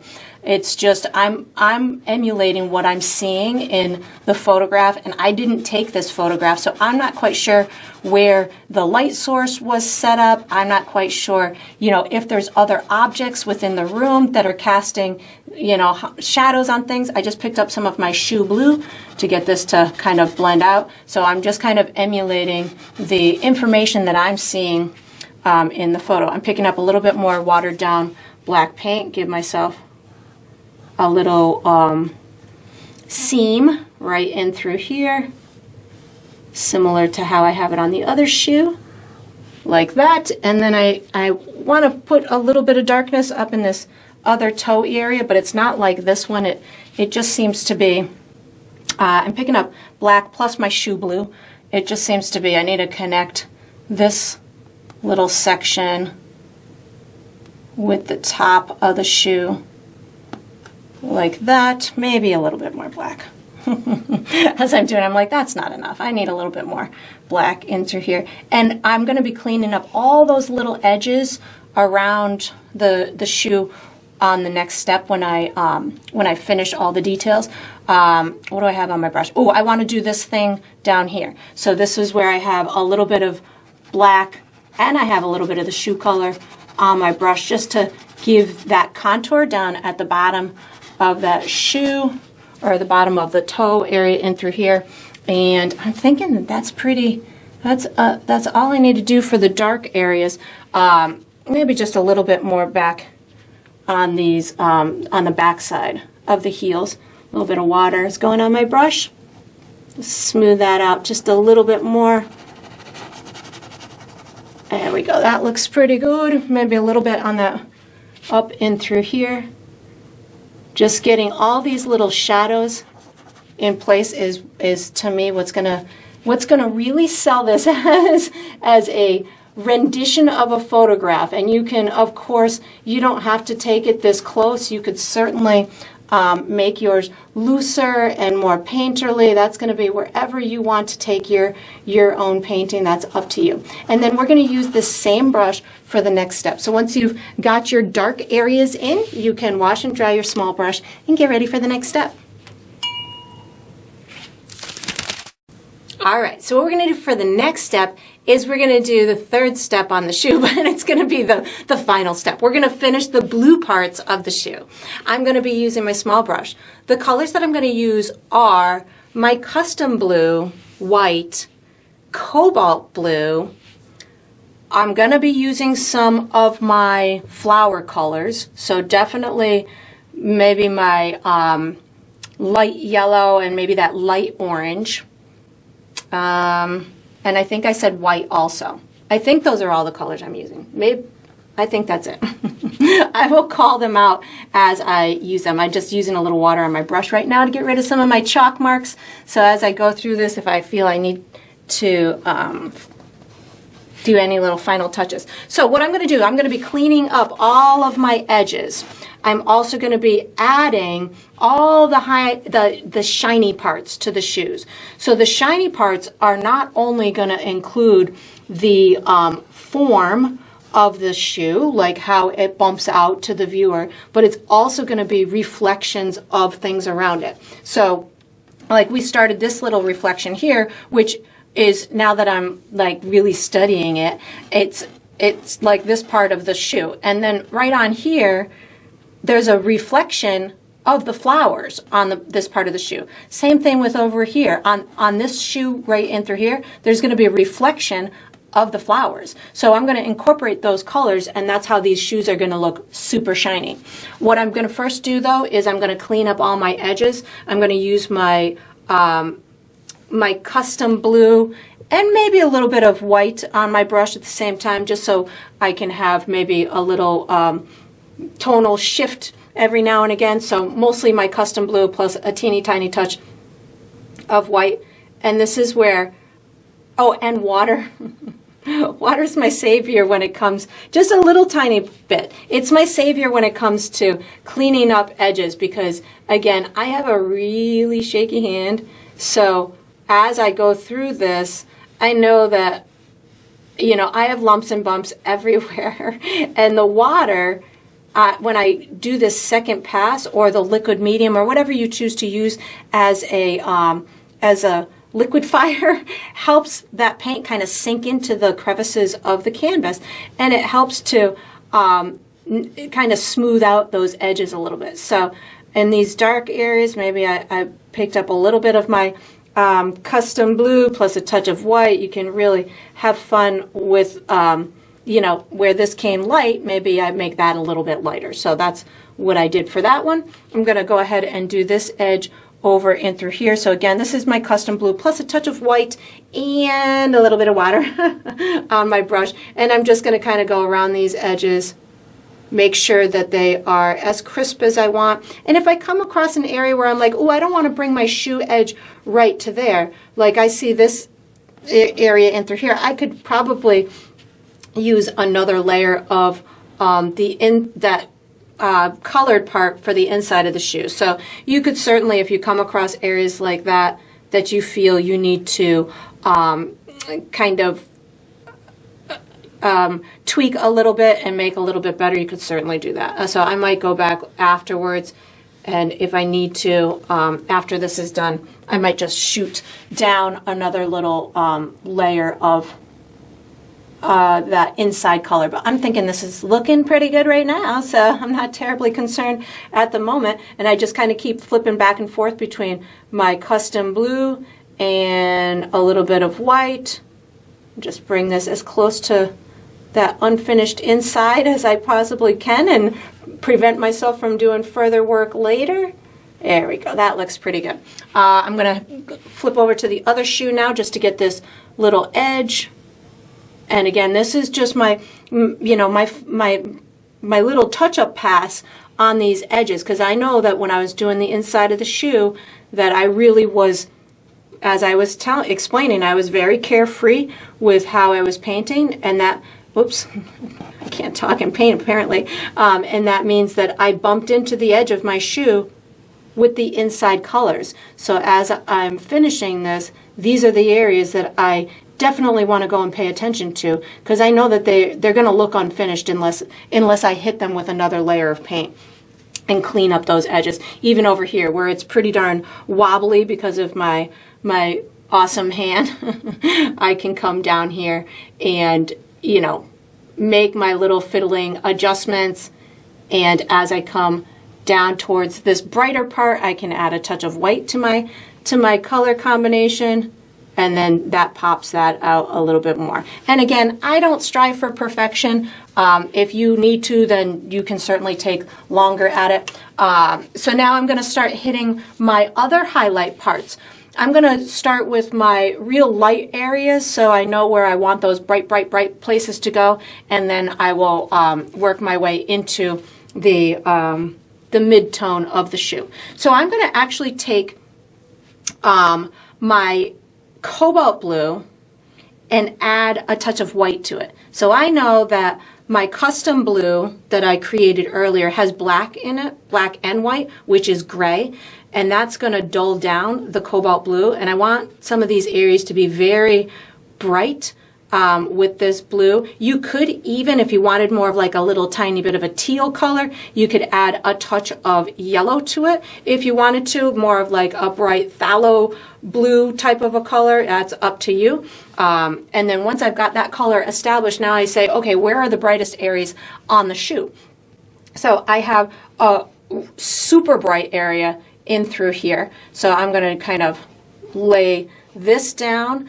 This is going to be a really vibrant area that's going to be shining. So some of these reflections are going to be smooth gradients, and some are just going to be sections of color.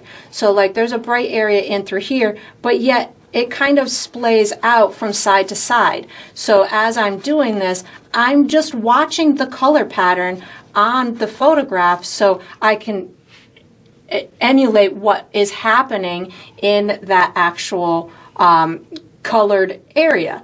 And it might not make a whole heck of a lot of sense to me as I'm painting, as I'm going, oh my God, there's, you know, why am I making such a non-smooth area? It's because that part of the shoe has a contour on it, and the reflection is taken on that contour. Or maybe these aren't the newest shoes in the world, and there's some wrinkles and stuff in them. So know that, you know, whatever's in that photo, even if it doesn't make sense to your painterly eye, it is what it is. You can either follow it, or you can say, well, that's not right, and you can make it into something else. But for me, if my task is to make it look like the photo, which it doesn't always have to be, but if, you know, if that's what you're striving for, then I'm just watching those color patterns. Even if they don't really make a whole heck of a lot of sense to me, I'm saying, okay, well, that's what I see in the photo, so that's what I'm doing. Whether it's a, you know, super firm section that doesn't make sense, I'm just going to do it because that's what the photo's telling me to do. So I try and follow them, and then by the time I'm done and I step away and I say, oh, okay, now that makes sense. Because it seems like it always makes sense once you put them all into place. I'm putting another highlight in through here. I might turn or change the hues of some of these highlights into like maybe one a little bit bluer or a little bit greener. Once I've got them all on here, I will revisit whether or not I want to kind of change a little bit of the of the hues of them. So I'm just bringing down some of these light highlights in through here, and then this one is faded into the blue, so I'm picking up some of my original blue just to fade that in so it's not too chaotic like this one is. So this one to me looks better like that, and then I'm gonna step back. I need a light area in through here, but it's not with the light blue, so I'm actually going to pick up a little bit of my light gray color to put in through here. This was the original color that we had on the background. I'm just using this to kind of tone this section of the shoe before I add the colors of the flower. So I know if I just put the colors of the flower on top of this blue shoe, you're not going to be able to detect them as the colors of the flower. So I'm priming this area with the same color that's underneath those flowers. So that's just another little trick as you're learning how to build your colors on top of one another, and you know, you get frustrated because you're using a specific color and it doesn't look that way. I'm putting the same color over here, and it's because of what's underneath it. That's, you know, I think I need this tip to be out just a little bit more. It's the nature of this beast. It's when you're working with especially acrylic paint, it's a water-based paint. It is transparent. If you're following me, I use thin student grade paint. My paint is always see-through, and that's where I like it to be. So if you're doing that, you have to learn what the effects of it are and how to counteract those and how to work with them. I just washed my brush because I had too much blue on it. And how to work with it, how to get the effects that you want. And again, right now, I'm just kind of primering this area with that background gray. I have too much water on my brush now. So I'm just kind of working this out and through here, because this is going to be another reflective area. So I'm just getting that to happen in through there. I'm going to now put some of these lighter blue highlights in through here. So this one's got a big one coming in through here, and it goes right up into here. It gets a little messy in through here. I got a little bit in through here. So again, just watching these color patterns and seeing how they're being reflected and conveyed in the shape of the shoe, in the form of the shoe. This is pretty darn light up in through here. So again, just watching and conveying what I see. I've got a good base with that darker blue, and I'm just building my way to the light.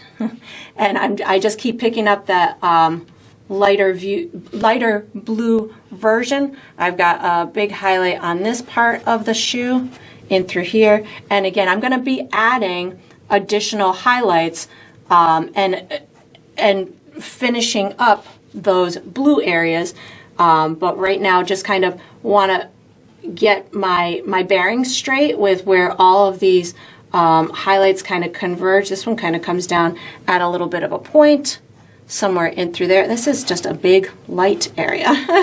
This one just has a little dark area in the middle, and it's big light area in through here.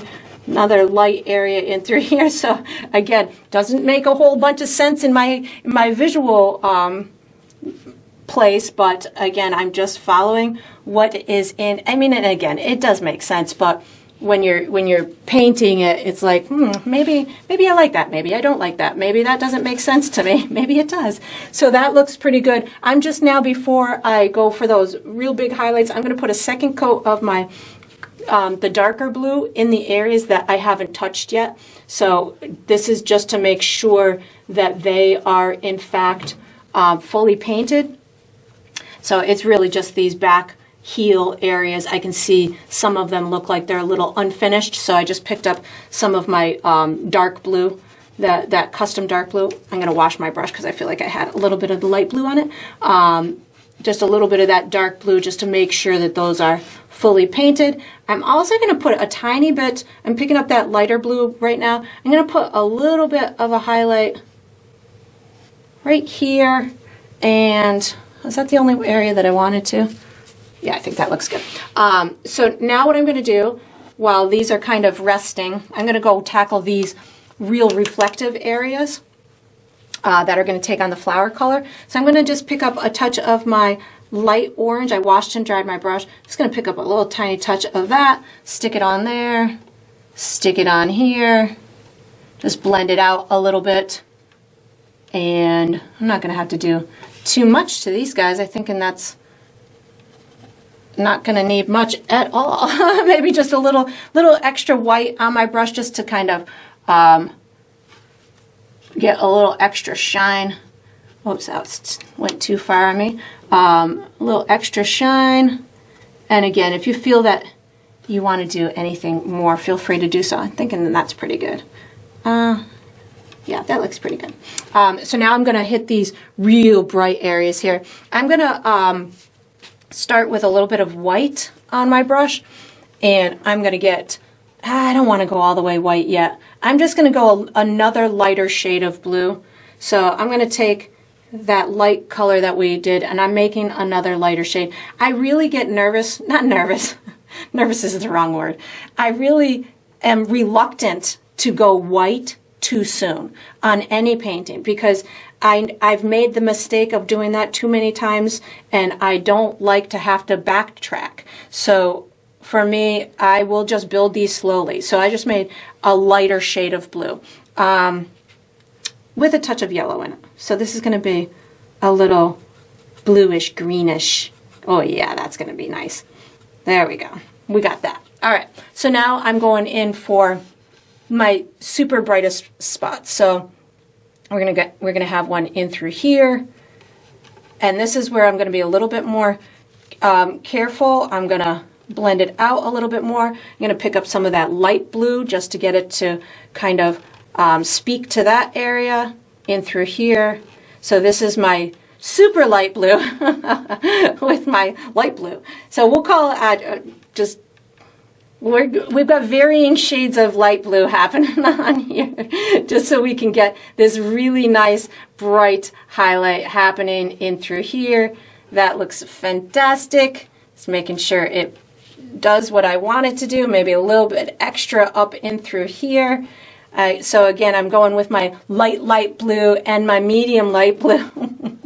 Give myself some extra little highlights, pops of highlights here and there. You can start to dab it. You can make little speckle marks. These shoes, when I was looking at them close up, they looked almost like they had like a snakeskin type of texture in them, which would have been kind of impossible to emulate, I think, in this quick kind of setting, but you could certainly do lots of little polka dots and stuff like that to get a little bit more of that type of appearance. So if you take like the tip of the toe and just kind of do these little polka dots with your varying shades of the light blue, that'll give you a little bit more of that like almost a snake skinny kind of animal leather type of a look to it, if you want to go that far with the details to it. I'm going to stick some of this those two light shades of blue somewhere up in through here. Just give myself a couple little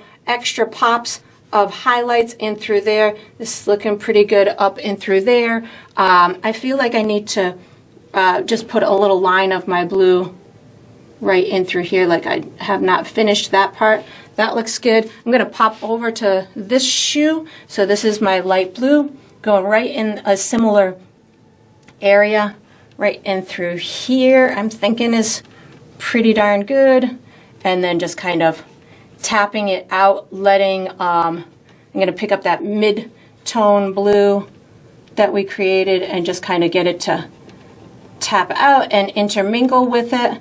And, you know, again, as you're doing these, you might find that you want your, I need to make some more of that mid-tone, that you might find that you want yours to be lighter or darker or more blue or more green or whatever you want. You could even pull in some of that green from the handle over here, and that'll make them look, you know, super cool, like they've got some, you know, iridescence to them, which I might do now that I'm saying. I'm like, that sounds like a good idea.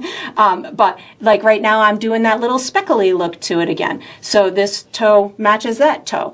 And that would also be something to be mindful of. If you do decide to do a special effect and get one area to have some textural type of elements like that, just make sure that you carry it elsewhere. I feel like I have too much white on my brush. Hold on one second. I'm picking up some of my original shoe color just to kind of get that to speak with this shadow area over there. That looks good. Every now and again I have to step back.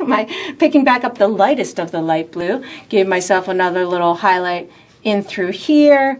This is looking awesome. Picking up my light blue and my mid-tone blue. Give myself another little, a little elevated highlights up in through here. So this is, again, why I'm just going slowly. I'm picking and manipulating and getting these reflections to build themselves from the dark to the light, which is allowing me to make these shoes look really shiny. And then what I'll do is once I feel like I've got all the highlights where I want them and feel like they're as bright as I want them to be, I will definitely step back and take a look at it from a distance, see if there's, oh, they're so fun. They're funner when I step back. See if there is any additional markings that I want to do. Like I feel like I should put a little extra lightness in through here around this little reflection. And again, that's the beautiful part about photo references is you can just keep like studying them and seeing, you know, what is that highlight over there? Why is it there? And you can just kind of keep elevating your rendition of it. Just the more you look at it, you know, the more you fixate on the little idiosyncrasies. Once you've got everything in place, that initial go around, like I feel like we've got everything in place right now, but I feel like, you know, maybe I might want a little more highlights here and there or a little bit more reflections in other places, but I've got everything in place right now, so I'm gonna probably call it at this point. Well, I need to get rid of this chalk right here. Hold on. There's a little water on my brush. Got rid of that chalk in through there. Do I need anything else? I'm going to clean up just this toe right here with a little bit of black on my brush.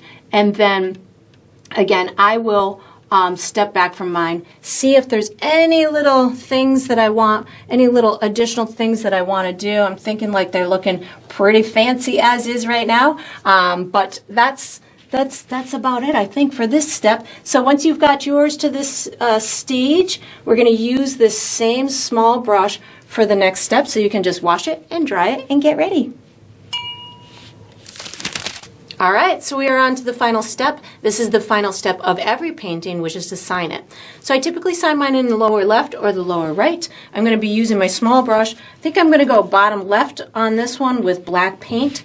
I like to sign mine with my initials, but you could certainly sign yours with your first name, or you could use a special symbol. You could use anything that you want. It's your painting and you get to sign it however you would like. And that's going to conclude this painting. I hope you enjoyed the process. I hope you painted yourself a really cool still life, and I look forward to painting and sipping with you again sometime.